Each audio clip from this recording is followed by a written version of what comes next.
BNP সত্যি একটা কঠিন সংকটের মধ্যে পড়তে যাচ্ছে আস্তে আস্তে।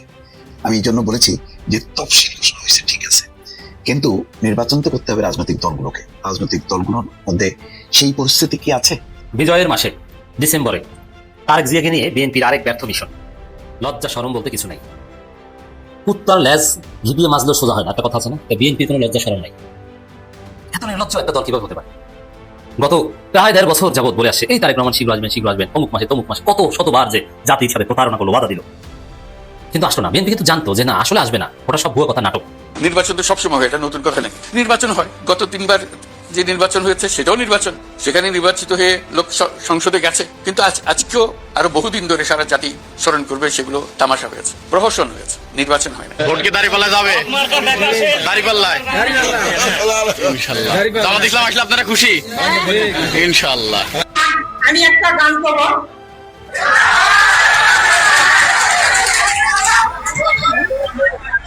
বাবা একটা ভিক্ষা দেন, ধানে শীষে ভোটটা দেন, একটা ভিক্ষা দেন, ধানে শীষে ভোটটা দেন।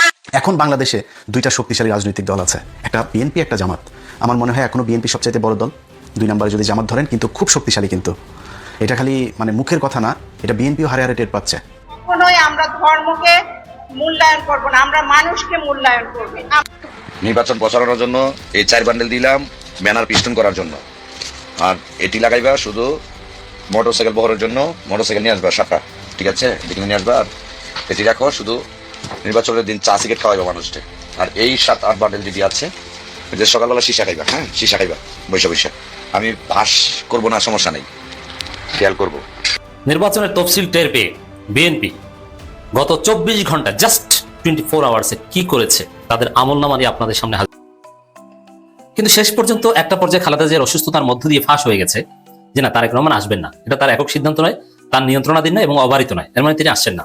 এবং কেন আসছেন না? বিএনপির ছাত্রী গুজব, জিয়া সাইবার ফোর্স বিভিন্ন গুজবও ছড়িয়েছে। কি এই তুরস্কের গোয়েন্দা সংস্থার থ্রেট আছে, MI6 এর থ্রেট আছে, নানান উল্টাপাল্টা হাবিজাবি ঘটনা, জামাতের থ্রেট আছে, ইউনুস সরকার, ইউনুস এই জামাতি প্রশাসনের অধীনে তারেক রহমান আসতে পারেন না। ঠিক আছে, আপনি যে কারণেই হোক আপনার যা বলে শান্তি পান, এটা তো পুরনো কথা, এটা তো নতুন না। কিন্তু এতদিন কেন বলছেন আসবো, এই যে আসবেন, এই প্রতারণা কোনো করেছে, ধরা পড়েছে। মানুষ ভেবেছিল যাক এবার বারবার ওই ঈদের পর আন্দোলন এই কথা বলে যেভাবে নাকানি চুবানি খেয়েছে, যেভাবে ধরাই খেয়েছে, মানুষের কাছে যেভাবে ট্রলযোগ্য হয়েছে ঈদের পর আন্দোলনের কথা বলে, তো তারেক রহমান আসবেন বলে ওরকম মানুষ ভেবেছিল। এবার যেহেতু ফাঁস হয়েছে, এখন আর এই নতুন ভাবে আসবেন এইসব গুজব, এইসব নাটক বিএনপি করবে না। আসলে সত্যিকার অর্থে আসবেন, আর অমুক মাসে আসবেন, তমুক মাসে আসবেন, এগুলো মানুষ বুঝে গেছে, এইসব ফাঁসদামিয়া করবে না। কিন্তু আমরা দেখতে পাচ্ছি আবারও সেই গুজব। প্রথমে সালাউদ্দিন মির্জা ফখরুল এরা বলেছিলেন যে শীঘ্রই আসবে। ঠিক আছে, শীঘ্রই এটার একটা ব্যাখ্যা আছে, 10 বছর পর, 20 বছর পর, ওটাও শীঘ্র হতে পারে। যেমন আমি একটা ব্যাখ্যা দিয়েছি, হাসরের ময়দানে একদিন দুনিয়ার 1000 দিনের সমান, এরকম নানান টেক্সটে নানান হাদিস আছে। তো সেই তুলনায় শীঘ্রই 20 বছর পর হতে পারে। কিন্তু আলাদা টাইম বলা, সময় বলা যে এই মাসের মধ্যে আসবেন, ডিসেম্বরেই আসবেন, এটা কিন্তু বলেন নাই। আমরা ভেবেছিলাম যে এবার লজ্জা শরম পেয়েছে, এবার আর এসে উল্টোপাল্টা কথা বলবে না। কিন্তু আমরা কি দেখছি, ইঞ্জিনিয়ার ইশরাক বলছেন, আরো অনেক নেতারা বলছেন, ইঞ্জিনিয়ার ইশরাক কিন্তু তারেক রহমান পরিবারের অত্যন্ত ঘনিষ্ঠ। তারেক রহমানের মেয়ের সাথে বিয়ের কথা হচ্ছিল, কিন্তু শেষ পর্যন্ত তারেক রহমানের মেয়ে নাকি রাজি হয়নি।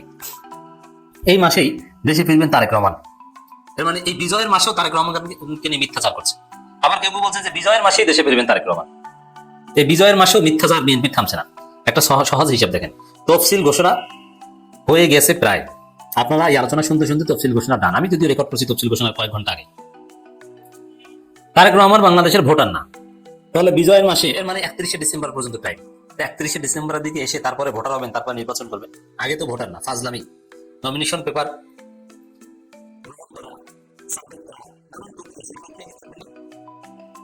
আর আসলে আসার সম্ভাবনা নেই বলে তো একটা জুবেদুর রহমানকে পাঠিয়ে দিয়েছে যে তিনি যান, তাকে এবার নেতা বানিয়ে দেখি। তাহলে এই যে নাটক করছে যে ডিসেম্বরে আসবেন অমুক তমুক, এই লজ্জা শরম সবকিছু বাদ দিয়ে এই মিথ্যাচার কেন করছেন? বিএনপির নেতাকর্মীদের মনোবল ধরে রাখার জন্য। কারণ তারেক রহমান আসবেন না, এটা যদি বিএনপির নেতাকর্মীরা বিশ্বাস করে থাকে, তারা বিএনপি রাজনীতি করা বাদ দিয়ে দেবে। যে কি কার রাজনীতি করবো, কোন দলের? একটা এতিম দলের, যে দলের কোনো নেতা নেই। এজন্য মিথ্যা আশ্বাস দিয়ে কর্মী ধরে রাখছে বিএনপি, এই বিজয়ের মাসে আসবেন। আরে ভাই, এরকম চাপাবাজি আপনারা কত করেছেন, আর কত করবেন? ফটকাবাজি। আবার মির্জা ফখরুল তিনি ওই নেতাকর্মীদের উজ্জীবিত করছেন কি তারেক রহমান যেদিন দেশে ফিরবেন সেই দিন গোটা বাংলাদেশ কেঁপে উঠবে।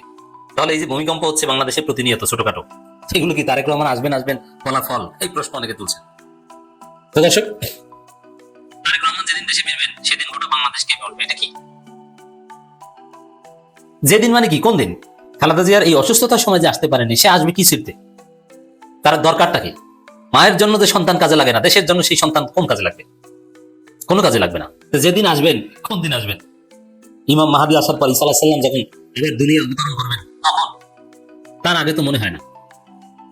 কিন্তু এই যে কেঁপে উঠবে অমুক তমুক এসব কথা কেন বলছেন?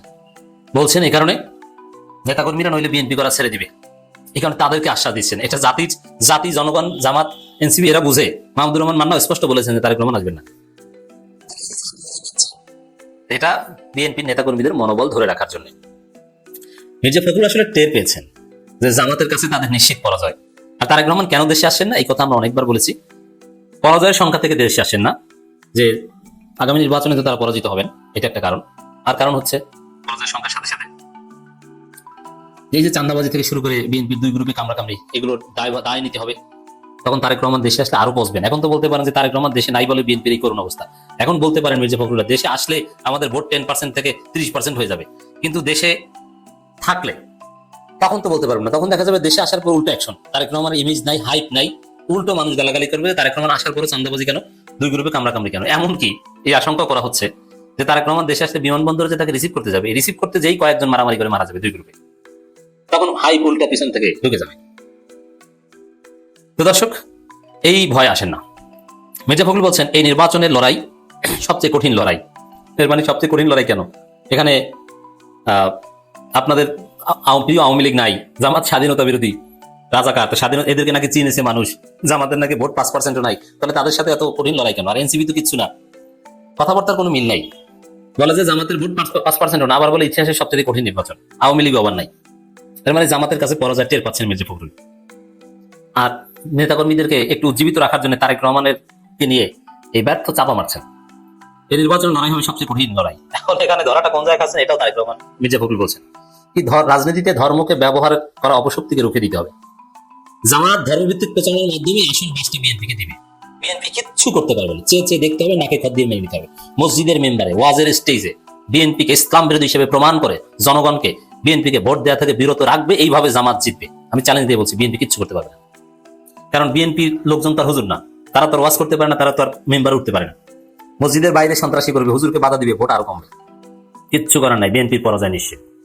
বলা হচ্ছে জামাত যেখানে বন্ধু বাড়াচ্ছে সেখানে বিএনপি মিত্রদেরকে ছেটে ফেলছে।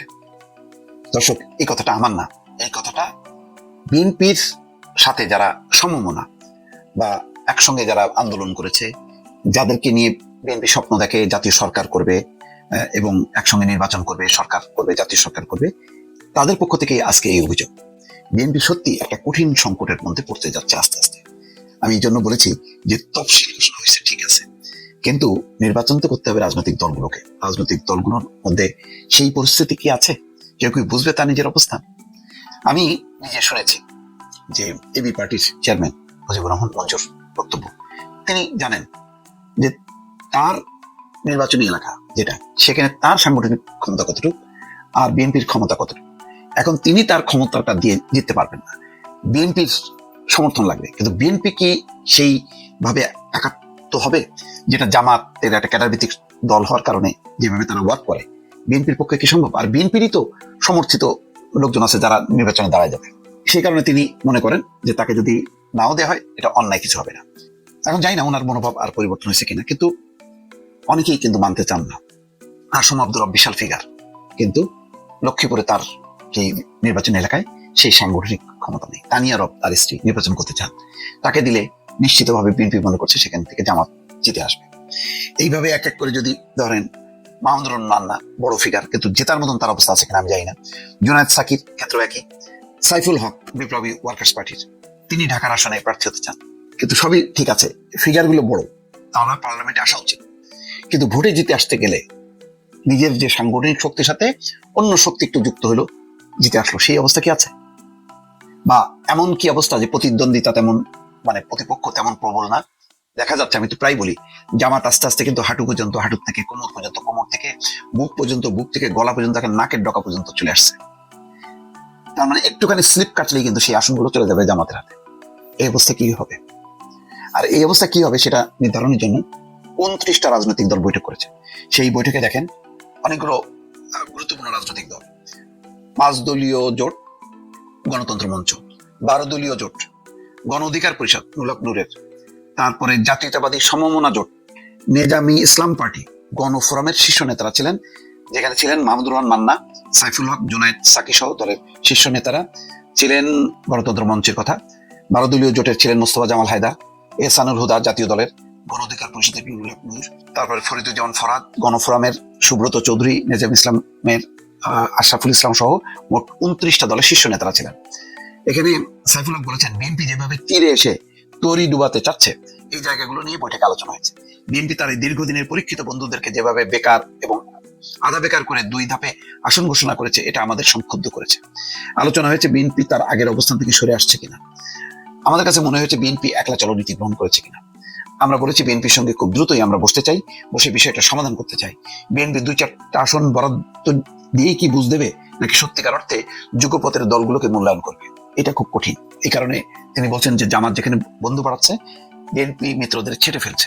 এটা পুরোপুরি একটা আত্মঘাতী জায়গা। বিএনপি যে পজিশনটা গ্রহণ করেছে মনে হচ্ছে তাদের বড় ব্যত্যয়। আসলে কি করবে, মানে আপনি বিএনপি জায়গা থেকে যদি চিন্তা করা যায়, এটা একটা অসম্ভব ব্যাপার। আবার ওই দিক থেকে চিন্তা করলে তাই তো তারা 15 বছর আন্দোলন সংগ্রাম করেছে, তাহলে তারা পার্লামেন্টে আসবে না? কিন্তু পার্লামেন্টে তো আসতে গেলে এটা তো ভোটের লড়াই, জনগণ ভোট দেবে, জনগণ ভোট দেবে দলকে, জনগণ ভোট দেবে প্রার্থীকে। সেখানে প্রার্থী ঢাকায় খুব পরিচিত মুখ, এলাকায় অপরিচিত, দল নাই, সংগঠন নাই, প্রতীক নাই। কি হবে? এই সংকটটা কিভাবে বিএনপি মোকাবেলা করবে, এটা একটা কঠিন প্রশ্ন।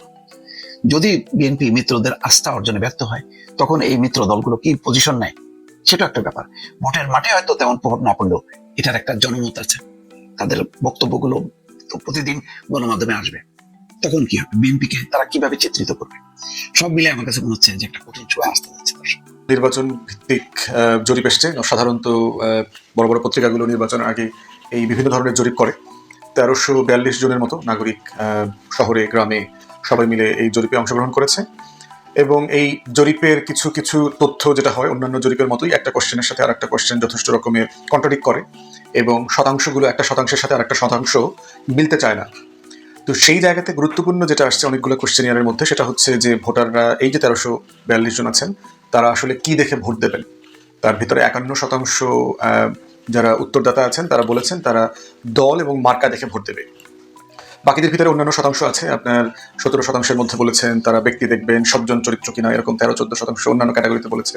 এবং খুবই সামান্য 1-2% বলেছে তারা ম্যানিফেস্টো দেখে ভোট দেবে। কেউ কেউ আছে যে সে ধর্মীয়ভাবে মূল্যবোধ সম্পন্ন মানুষ কিনা, ভালো মানুষ কিনা, সেগুলো দেখবে। এই বিষয়গুলো এসছে আর কি। তো এখন প্রশ্ন হচ্ছে যে আপনি দেখেন যে একটা রাষ্ট্র উন্নত হবার ক্রাইটেরিয়া কি, কিসের ভিত্তিতে ভোট দেওয়া উচিত বলে আমরা মনে করি, এবং ভোটারদের সেই মানদণ্ডের ক্যাপাসিটি কতটুকু, এবং সেটা দিয়ে বিবেচনা করা যাবে। অন্যান্য জরিপের অন্যান্য অনেকগুলো বিষয় আছে, প্রত্যেকটা বিষয়তে আমি ঢুকবো না, আমি শুধু এই বিষয়টার মধ্যে থাকি। তো সেখানে দেখেন যে উন্নত বিশ্বে আমরা যেটা খেয়াল করেছি সেটা হচ্ছে যে অনেকগুলো বিষয়ের কম্বিনেশনে আপনার জনগণ ভোট দেয়, বিশেষ করে পার্টিকুলারলি সুইং যারা আছে অথবা হার্ডকোর এলাকার বাইরে যে সকল এলাকাগুলো আছে সেই এলাকার মানুষেরা। বাট মোটা দাগে এই মার্জিনটা উন্নত বিশ্বে আছে, উন্নত ডেমোক্রেটিক কান্ট্রিগুলোতে, যে দলের প্রতি একটা অ্যালাইনমেন্ট, কিন্তু সেটা এত বড় পার্সেন্টেজে না এবং এত গভীরভাবে সেটাকে ফলো করা হয় না। এবং আমরা দেখেছি যে ধরেন টরিরা যখন হেরে গেছে গত নির্বাচনে ইংল্যান্ডে, তখন তারা যে মার্জিনে হেরেছে সেই মার্জিনগুলোতে আমরা দেখেছি যে এটা টরি হার্ডকোর সিট ছিল। তাহলে টরিদের অধিকাংশ, কনজারভেটিভ পার্টির অধিকাংশ ভোটাররা মুখ ফিরায় নিয়ে গিয়ে লেবার পার্টিকে ভোট দিয়েছে। আবার ঠিক একই রকম এরকম বিভিন্ন সিটে আমরা দেখেছি হিস্টোরিক্যালি লেবার বেস, ধরেন working class areas, port area, ব্যবসা বাণিজ্যের এরিয়া যেখানে প্রচুর লার্জ চাঙ্ক শ্রমিকরা থাকে, মাইনরিটি থাকে, সেরকম জায়গাতে আমরা দেখেছি যে আপনার টরিরা জিতে এসছে। পার্টিকুলারলি যখন এন্টি ওয়ার মুভমেন্টটা খুব বড় আকার ধারণ করে টনি ব্লেয়ারের এগেনস্টে, এবং এটার রেজাল্ট আমরা দেখেছি 2010 সালে লিবারেল ডেমোক্রেট এবং কনজারভেটিভ পার্টির একটা কোয়ালিশন সরকার গঠন করে। তো হার্ডকোর এই জায়গাটাতে মোটামুটি দুনিয়াতে একটা জায়গা আছে যে তারা দলের সাপোর্টার এবং এই মার্কাকে তারা কেন্দ্র করে তারা ভোট দেয়। তো সেই জায়গাতে আমরা একটা কথা বারবার বলেছি যে বাংলাদেশে এখন আপনার আগামী নির্বাচনে ভোট দিতে এলিজিবল এমন ভোটারের সংখ্যা 12,76,00,000, এবং সেটা হিউজ। মানে পৃথিবীর অধিকাংশ গণতন্ত্র চর্চা করে এমন দেশে এত পরিমাণ মানুষই নাই। ইউরোপের অধিকাংশ রাষ্ট্রে এতগুলো মানুষই নাই যে আপনার 130 মিলিয়ন ভোটারের মতো দেশ জনগোষ্ঠী, এরকম রাষ্ট্র আসলে খুব কম আছে। তো সেই জায়গাতে এই জনগোষ্ঠী যে আসলে চিন্তায় ভোটার না, এটা আমরা বারবার বলেছি। এবং দেখেন ভোট কাস্ট হবে সবচেয়ে বেশি ভোট 2008-এর নির্বাচনে কাস্ট হয়েছে বলে দেখানো হয়েছে, যদি এটা একটা ইঞ্জিনিয়ারিং করা নির্বাচন, ভালো নির্বাচন হয়েছে বলে আমরা মনে করি না। 2008-এ দিল্লি এবং বাংলাদেশের সুশীলরা মিলে 111-এর নির্বাচন কমিশন মিলে একটা সফিস্টিকেটেড ইলেকশন ইঞ্জিনিয়ারিং করেছে। অতএব সেই জায়গাতে আমরা বারবার বোধ করেছি যে কাস্টিং ভোট যত হবে, ধরুন যদি 70% হয় এই প্রায় 13 কোটি ভোটারদের, তাদের আসলে কত শতাংশ চিন্তা করে ভোট দিতে পারবে, বিবেক বুদ্ধি খাটায় যে আসলে কোন দলকে কোন প্রার্থীকে ভোট দিলে পরে তার আসলে দেশের জন্য লাভ হবে। আমার এলাকাতে আমি ইলেকশন ক্যাম্পেইন করতে গিয়ে যেটা দেখলাম, এবং অন্যান্য বিভিন্ন এলাকাতে গিয়েছি, যে এখানে একটা অন্ধ ভক্ত শ্রেণী আছে বিভিন্ন দলের এবং মার্কার, যারা এটাকে ধর্মের মতো করে পূজা করে আর কি, যে এটাই হলো একমাত্র কথা। এখন প্রশ্ন হচ্ছে তার জীবনে কোনো পরিবর্তন হয়েছে কিনা এই মার্কার পিছনে সময় দিয়ে, এই দলটাকে ভোট দিয়ে অথবা ওই দলটার বিপক্ষে ভোট দিয়ে তার জীবনে কোনো পরিবর্তন হয়েছে কিনা এই আলোচনাতে আসলে তারা যায় না। এবং ভোটাররা যখন লিফলেট নিয়ে যায়, কথা বলতে চায়, তারা তাদের 2-4টা আবেদনের কথা বলে যে ভাই আমার এই এলাকাতে একটা টিউবওয়েল নাই, আমার এই রাস্তাটা পাকা করা দরকার, এখানে একটা ব্রিজ করে দেওয়া দরকার, এখানে এই মসজিদ মন্দিরে কিছু সাহায্য দরকার। এর বাইরে প্রার্থী সিলেকশন করবার ব্যাপারে তাদের যে সিরিয়াস জাজমেন্ট থাকা দরকার, সেই মানের নাগরিক গোষ্ঠী আমরা গত 54 বছরে তৈরি করতে পারিনি। এবং এইটা বাংলাদেশ রাষ্ট্রের জন্য একটা ভয়ঙ্কর ব্যাপার, যে এখনো একটা গণ অভ্যুত্থান হয়ে যাওয়ার পরে যেই লেভেলের রাজনৈতিক গুন্ডা পান্ডা চাঁদাবাজ সন্ত্রাসীদেরকে আমাদেরকে প্রতিটা এলাকায় মহল্লায় ডিল করতে হচ্ছে, পুরো ক্যাম্পেইনটাকে একটা ভীতিকর অবস্থায় পরিণত করেছে। এবং পুরো জনগোষ্ঠী এই 8টা 10টা 20টা লোকের কাছে প্রত্যেকটা ইউনিয়নে কেমন যেন জিম্মি হয়ে আছে। এবং এই জিম্মি দশাটাই হচ্ছে তার ওই যে চয়েস, যে সে আসলে একটা দল এবং মার্কাকে অন্ধভাবে বিশ্বাস করে ভোট দিয়েছে। সে যারা নির্বাচন করতেছে, রাজনীতি করতেছে, তাদেরকে প্রশ্ন করা, চ্যালেঞ্জ করা, সেই কাজটা তারা কখনো করে নাই। অতএব এই যে বাইরে গণতান্ত্রিক রাষ্ট্রগুলোতেও দল এবং মার্কার বাইরেও যে ব্যক্তি এবং ম্যানিফেস্টো, সবচেয়ে গুরুত্বপূর্ণ যেটা বিষয়, যে কর্মসূচি দেখে জাজমেন্টে যাওয়া, যে আসলে কাকে ভোট দিলে পরে আমার বেকারত্ব দূর হবে, আমার এলাকাতে বিনিয়োগ আসবে, আমার এলাকায় মাদক ব্যবসা কমবে, আমার এলাকায় এই যে বিশাল চাঁদাবাজ সিন্ডিকেট এবং ক্রিমিনাল গুণ আছে, যারা আপাদমস্তক হচ্ছে মানে ইবলিস টাইপের মানুষ আর কি, আপাদমস্তক ইহুদি জনগোষ্ঠী টাইপের মানুষ আর কি, এই জনগোষ্ঠীর কাছে পুরো জনগোষ্ঠী জিম্মি হয়ে আছে ভোটারদের।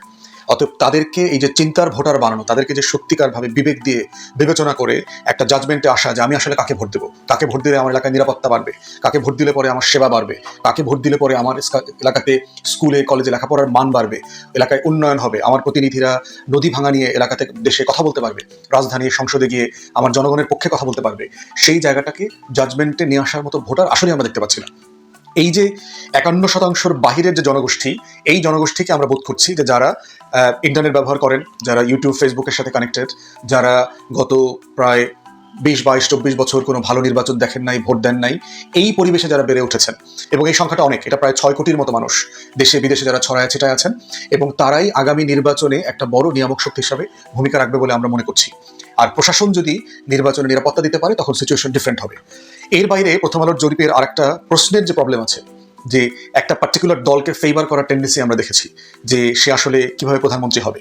যেমন বেগম জিয়াকে প্রধানমন্ত্রী হবার জায়গাটা, অথবা আওয়ামী লীগকে টেনে নিয়ে আসা, যে আসলে 70% মানুষ ভুল ত্রুটি স্বীকার করলে আওয়ামী লীগকে রাজনীতিতে নির্বাচনে দেখতে চায়, এই যে ফ্যাসিবাদকে পুনর্বাসন করার জায়গাটা ইনডাইরেক্টলি কোশ্চেনের মধ্য দিয়ে তুলে নিয়ে আসা, সেটা ভয়ঙ্কর মনে হয়েছে।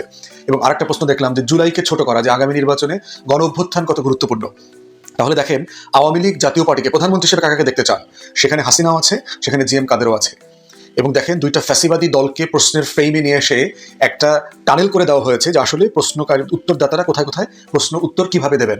এবং এই যে আওয়ামী লীগ জাতীয় পার্টির ব্যাপারে তাদেরকে সফটেন করে ফেলা, এবং উল্টাভাবে দেখেন জুলাই গণ অভ্যুত্থানে সবচেয়ে বেশি ভালো রোল প্লে করা যে এনসিপি, যাদের নেতৃত্বে গণ অভ্যুত্থান হয়েছে গত বছর, এই জুলাই গণ অভ্যুত্থানটা আগামী নির্বাচনে কতটুকু ভূমিকা রাখবে, সেখানে দেখলাম যে এটা খুবই একটা সফটওয়্যার টোন নিয়ে আসা হয়েছে। এর মানে হচ্ছে আগামী নির্বাচনে দল এবং মার্কাটাই গুরুত্বপূর্ণ, পুরাতন রাজনৈতিক বন্দোবস্ত থাকাটাই গুরুত্বপূর্ণ, এবং বিএনপি আওয়ামী লীগের বলয়ের বাইরে বাকি সবকিছুকে কম গুরুত্বপূর্ণ করে হাজির করবার একটা কোশ্চেনের ফ্রেমওয়ার্ক দেখেছি। এবং যেটা খুবই দুঃখজনক আমাদের জন্য, যে আমরা মনে করেছিলাম যে জনগণকে এতটুকু ওপেন স্পেস দেওয়া হবে, যে স্পেসে আসলে সে গণ অভ্যুত্থানকে ধারণ করে চিন্তা করতে পারবে এবং অ্যাকর্ডিংলি উত্তর দিতে পারবে। তো সেই জায়গাতে আমরা বোধ করছি যে অন্যান্য জরিপের সাথে মিলিয়ে পড়লে পরে আমাদের কাছে মনে হয়েছে যে এখানে কোশ্চেনের ফ্রেম এবং উত্তরের ভিতরে যথেষ্ট বাড়াবাড়ি আছে এবং একটা পারপাস আছে, ডিজাইন আছে। তো এখানে একজন জামাত ইসলামের প্রার্থী দাঁড়াইছে, তারা নাকি জান্নাতের টিকিট বেচতেছে, আমি শুনছি। তাইলে আপনি তাকে ডাইকা কথা বলেন, নিশ্চয়ই সে একটা ব্যবস্থা করে দিতে পারবে।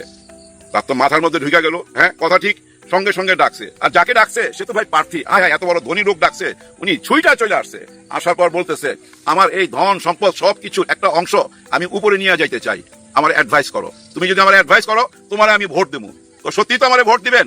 আমি যদি আপনার একটা রাস্তা দেখাইতে পারি, যদি আপনি আমাকে ভোট দিবেন, কথা দিলেন, ওকে, তাহলে শুনেন, আপনি তো কিছুদিন আগে আমেরিকায় গেছিলেন। হ্যাঁ গেছিলাম। তো ওইখানে কি বাংলাদেশের টাকা নিয়ে গেছিলেন? না, আমি ডলার নিয়ে গেছি ওইখানে। ও আচ্ছা, তারপর ওইখান থেকে কই গেলেন? ওইখান থেকে আমি ইংল্যান্ডে গেছিলাম আমার একটা কাজে। তো তাহলে ইংল্যান্ডে যাওয়ার সময় কি আপনি ওই ডলার নিয়ে গেছেন? না, আমি ওই ডলার চেঞ্জ করে পাউন্ড নিয়ে গেছি। ও আচ্ছা, তারপরে কোথায় গেলেন? এরপরে আমি চলে আসলাম ইন্ডিয়াতে, দিল্লিতে। ওইখানে আপনি কি নিয়ে গেলেন? ওই পাউন্ড? না, ওইখানে আমি রুপিয়া নিয়ে গেছি, ওই কারেন্সি চেঞ্জ করে, মানে পাউন্ড চেঞ্জ করে আমি রুপিয়া নিয়ে গেছি। তো তাহলে আপনি তো পৃথিবীর বহু দেশেই ঘুরছেন। হ্যাঁ ঘুরছি, তো সব দেশেই তো আপনি কারেন্সি চেঞ্জ করে যাইতে হয়েছে, ওই দেশের কারেন্সি নিয়ে যাইতে হয়েছে। হ্যাঁ ঠিক তেমনি আপনি যে বেহেশতে যাবেন ওইটারও কারেন্সি আছে, ওই কারেন্সিটা আপনি চেঞ্জ করে নিয়ে যাইতে হবে। আপনার যে ধন সম্পদ আছে এটাকে কারেন্সিতে চেঞ্জ করতে হবে। আর ওই কারেন্সিটা কি? আর সেই কারেন্সিটার নাম হচ্ছে নেক কাজ, সোয়াব কাজ। আপনি নেক কামাবেন, সোয়াব কামাবেন, তাহলে আপনি ওই কারেন্সিটা পাইয়া যাবেন বেহেশতে যাবার। আমি কি আপনারা বুঝাইতে পারছি? তখন ওই ধনী লোক বলতেছে, ভাই ধনী লোক হইলো ভাই অহংকার যতই থাকুক, সত্যটা তো বুঝতে পারে। সে বুঝতে পারছে যে আমি যে বিভিন্ন দেশে যাই, যেভাবে কারেন্সি চেঞ্জ করা, ঠিক তেমনি বেহেশতে যাইতে হইলো আমাকে কারেন্সি চেঞ্জ করতে হবে। আর ওই কারেন্সির নাম কি? বেহেশতের কারেন্সির নাম সোয়াব, নেক কাজ। তার মানে আমার ধন সম্পদ সব গরিবের মধ্যে আমি যদি বিলিয়ে দেই, গরিবকে সাহায্য করি, তাহলে তো আমি একটা নেক কাজ করলাম, সোয়াবের কাজ করলাম। তখন ওই লোক বলতেছে, জি স্যার এটাই সোয়াব। আর এভাবে সোয়াব কামাইতে পারলে আপনি অবশ্যই বেহেশতে যাইতে পারবেন। বুঝছেন ব্যাপারটা আমি কি বলতে চাইছি? এই কথাটা আমি গল্প বললাম, কিন্তু আপনাদেরকে বুঝাইতে পারছি যে জামাতে ইসলামের ওনারা এই ধরনের কথা তো নতুন কিছু বলে না, এটা তো ওনারা জন্মলগ্ন থেকেই বলে আসতেছে। জামাতে ইসলাম যেদিন থেকে জন্ম নিছে সেদিন থেকেই তো ওনারা তসবিহ হাতে নিছে। এই তসবিহ তো ভাই এই সামনে নির্বাচন আসবে, ওই নির্বাচনকে কেন্দ্র করে ওই তসবিহ হাতে নেয় নাই, তাই না? ওনারা এই ভালো কথাগুলা, এই দিন দুনিয়ার কথাগুলা ওনারা তো অনেক আগে থেকেই বলে আসতেছে।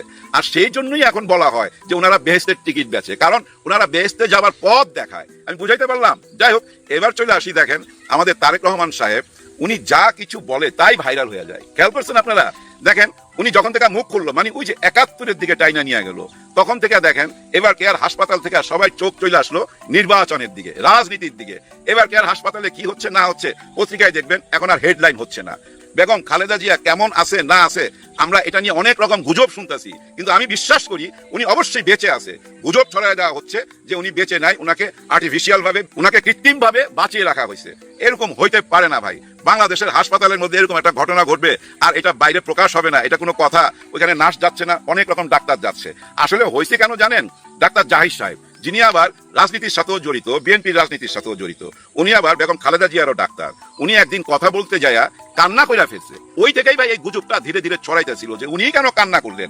আচ্ছা দেখেন, উনি তো হইলো দলের একজন ডাক্তার, উনাকে দিয়ে বলাইলে এটা তো গুজব হবেই। উনি যদি ইমোশন প্রকাশ করে, কান্না করে, এটা তো গুজব আকার ধারণ করবেই। ডাক্তারদের এত ইমোশন থাকে না। নিরপেক্ষ একজন ডাক্তার যদি এসে বলতো, কোনো কথা বলতো, তাইলে কিন্তু মানুষ বুঝা নিত। এখন দেখেন আরেকটা ব্যাপার আছে, ডাক্তাররা না বলুক, আমাদের সাংবাদিক ভাইদের কি কাজ? ওনাদের কি খালি একটাই কাজ? ভিতর থেকে কে আসবে আর ওনার বক্তব্য নিবে, একটা কন্টেন্ট বানাবে, যেই যাইতেছে সেই ভিতর থেকে আইসা একটা কথা বইলাই দিতেছে। এই যে পরশুদিন যাচ্ছে বেগম খালেদা জিয়া ইংল্যান্ডে যাচ্ছে, এই যে হাসপাতালের সামনে আইসা হেলিকপ্টার নামতেছে, এই যে এয়ার অ্যাম্বুলেন্স আইতাছে, এয়ার অ্যাম্বুলেন্স নষ্ট হয়ে গেছে, আবার ওইটা ফ্রান্স থেকে আনতেছে, রাশিয়া থেকে আনতেছে। এই যে কথাবার্তা যার যেমন ভাবে ইচ্ছা তেমন ভাবে বইলা যাচ্ছিল, মাথাটা নষ্ট করে দিছিল। জানেন এমন একটা অবস্থা দাঁড়াইছে যে ওই সাংবাদিকরা এখানে দাঁড়ায় থাকতো রাত দিন, মনে হইতাছিল যে কে কার আগে মৃত্যুর খবরটা দিবে, এরকম একটা প্রতিযোগিতা চলতেছিল। আপনারা খেয়াল করে দেখেন, সঠিক সাংবাদিকতা এটা না ভাই। আমাদের দেশের সাংবাদিকদের না ভাই ওই আগের অবস্থায় রয়ে গেছে, কোনো কিছু অনুসন্ধান কইরা বাইক করে আনতে পারে না। হাসপাতালের ভিতরে কি হচ্ছে ঢাকার ভিতরে এইটুকু অনুসন্ধান কইরা সত্য নিউজটা কেউ দিতে পারে না। সবাই শুধু ওই সূত্র ধরে কথা বলে, শোনা গেছে, অমুকে বলছে, অমুকের কাছে এটা শুনছি, সবকিছু অমুক আর তমুকের উপর দিয়ে চালায় দেয়। যেমন চালায় দিছিল তারেক রহমান সাহেব, অমুকে এটা বলছে, অমুক দল এটা বলছে, অমুক দল, নাম কিন্তু নেয় না। এর মধ্যে একটা কথা ওনার আবার ভাইরাল হয়েছে, সেটা হলো গিয়া যে প্রার্থী দেখা ভোট দিবেন না সিম্বল দেখা, মানে ওই যে প্রতীক দেখা। এটা মহা ভাইরাল। এখন সবাই বলতে চাচ্ছে ভাই প্রার্থী তো চোট হইতে পারে, তাই না? যেমন ওই যে বদি ছিল পাহাড়ি অঞ্চলে, ওই যে খাগড়াছড়ির দিকে বদি ইয়াবা ব্যবসায়ী, সেও তো ভাই নৌকার প্রার্থী ছিল, নৌকা মার্কা দেখা সবাই ভোট দেওয়া দেয়। ওই প্রার্থী দেখা ভোট দিতে হবে, এইটার সঙ্গে তারেক রহমান সাহেব একমত না। উনি বলছে প্রতীক দেখা ভোট দিতে হবে। ঘটনাটা কি জানেন? উনি কিন্তু ওনার দলের জন্য এই কথাগুলো বলছে। পুরো বক্তব্যটা যদি শুনেন, ওই কাট বক্তব্যটা শুনলে মনে হচ্ছে যে উনি বোধহয় ঠিক কথাটা বলে নাই। কথাটা ঠিক বলে নাই, এটা আবার ঠিক আছে, কিন্তু উনি ওই মুহূর্তে ওই কথাগুলো বলতেছিল কেন? ওনার দলের মধ্যে ওনার নিজেরা নিজেদেরকে মেনে নিচ্ছে না। হ্যাঁ, যার জন্য বলছে যে তোমরা প্রার্থী দেখো না, তোমরা প্রতীক দেখো। যারা ধানের শীষে দাঁড়াইছে তাদের জন্য এই কথাটা বলছে। বিভিন্ন অঞ্চলে দেখছেন না, একজনকে নমিনেশন দিছে আর 4 জন প্রতিবাদ করতেছে, মিছিল করতেছে, হামলা করতেছে। হয়েছে তো ভাই ঘটনা, মারামারি হয়েছে, এর মধ্যে ভাই বিদায়ও হয়েছে, এরকম ঘটনা তো ঘটছে। ওই ঘটনাগুলো যেন না ঘটে মিল করাইবার জন্য যে তোমরা প্রতীক দেখা ভোট দাও, প্রার্থী দেখতে যাও না। কিন্তু প্রার্থী না দেখলে তো হবে না। ওই যে আমি যেমন বদির কথা বললাম, এমন অনেক বদি বাংলাদেশে ছড়ায় ছিটায় আছে। প্রার্থীকে দেখতে হবে সে উপযুক্ত কিনা। এই 24-এ আইসা মানে এই 25-এ আইসা এগুলো আসলে অনেক পুরনো আমলের রাজনীতি হয়ে যাচ্ছে। নতুন রাজনীতিতে যেটা বলে সেটা কি জানেন, কে প্রার্থী সেটাই দেখতে হবে, কার কি প্রতীক সেটা না। আর ওই প্রতীকের ভাই একটা 23 সময় দিচ্ছে সরকার। হ্যাঁ, আপনি অন্যের প্রতীক নিয়ে রাজনীতি করবেন, সেই রাস্তা বন্ধ। যার জন্য দেখেন না কে জোট বানাইতে পারতেছে না, জোট বানায় আর ভাঙ্গা পড়ে, জোট বানায় আর ভাঙ্গা পড়ে। এর মধ্যে ভিপি নূরকে তো দেখলাম ওই যে পিং পং বলের মতো খালি লাফাইতেছে, একবার এদিকে যায় একবার এদিকে যায়।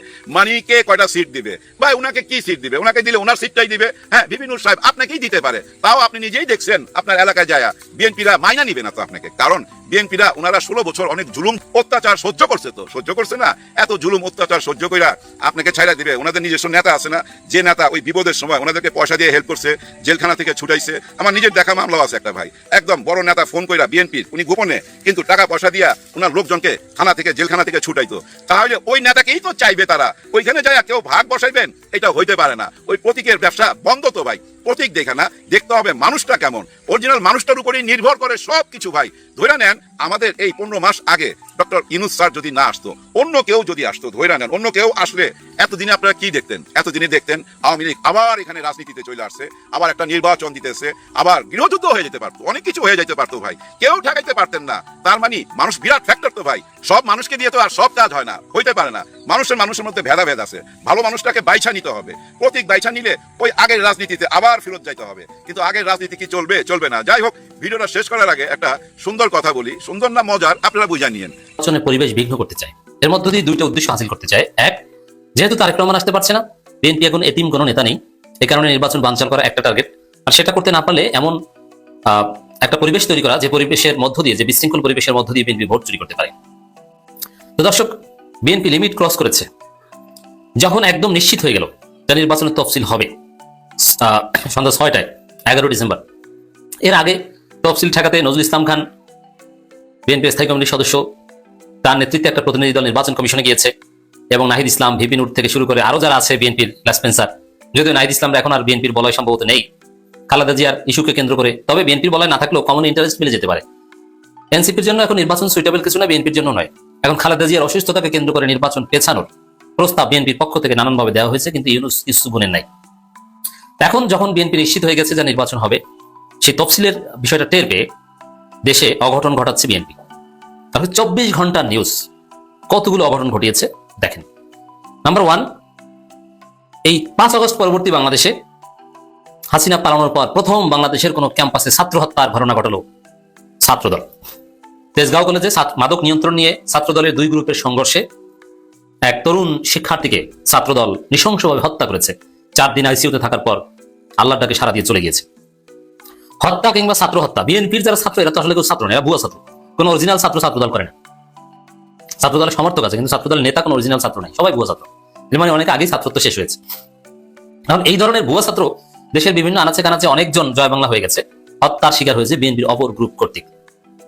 কিন্তু ক্যাম্পাসের ভিতরে প্রথম লাশ ফালানোর ঘটনা, এই নৃশংস অধ্যায় রচনা করলো ছাত্রদল। নির্বাচনের তফসিল টের পেয়েছে, যদিও এই হামলাটা বেশ আগের, 4 দিন আগের। এরপরে আসেন, রাজশাহীতে এক জামাত কর্মীকে কুপিয়ে হত্যা করা হয়েছে। এখন কারা করেছে ট্রেস পাওয়া যায়নি, কিন্তু আপনি নিশ্চিত থাকেন যে এই মুহূর্তে যত অন্যায় অপরাধ সব বিএনপি। সাদাবাস ইকুয়াল টু বিএনপি, খুনি ইকুয়াল টু বিএনপি। কিছু ধরা পড়ে আর কিছু ধরা পড়ে না। আওয়ামী লীগ কোনো অপরাধ করলে সেটাও বিএনপির ছত্রছায়া করে, তদন্তের মাধ্যমে বেরিয়ে আসবে, এটা নিশ্চিত থাকেন। জামাত কর্মীকে অন্য কেউ হত্যা করতে এখন আসবে না, শুধু বিএনপি হত্যা করতে আসবে। আর বিএনপি তো বিভিন্ন জায়গায় হামলা করে, ধরা পড়ে, প্রকাশ্যে হামলা করে। কারণ কোনো হামলায় হয়তো নিহত হয় না, কোনো হামলায় নিহত হয়। কোনো হামলায় বিএনপি গোপন রাখতে পারে, কোনো হামলায় গোপন রাখতে পারে না, ধরা পড়ে যায়। কিন্তু আমার বিশ্লেষণ, রাজনীতির বোধ থেকে বাংলাদেশে যত অপরাধ এখন ঘটে সবগুলো বিএনপি করে। আওয়ামী লীগের লোকজন কোনো অপরাধ করলে সেটাও বিএনপি ছত্রছায়া করে। যেমন বান্দরবনে 22 দাখিল মাদ্রাসার সুপারের বিরুদ্ধে এক ঘৃণ্য নিকৃষ্ট নাটক সাজিয়েছে বিএনপি, কিন্তু প্লটটা তৈরি করেছিল আওয়ামী লীগ সংশ্লিষ্ট কিছু শিক্ষার্থীর পরিবার। তারা এই নাটকটা সাজিয়েছিল যে শিক্ষকের বিরুদ্ধে যৌন হয়রানির অভিযোগ। পরে এটাকে পলিটিক্যালি ইউজ করেছে ওই অরাজনৈতিক হুজুরকে এবং নিরীহ নির্দোষ হুজুরকে জামাত ট্যাগ দিয়ে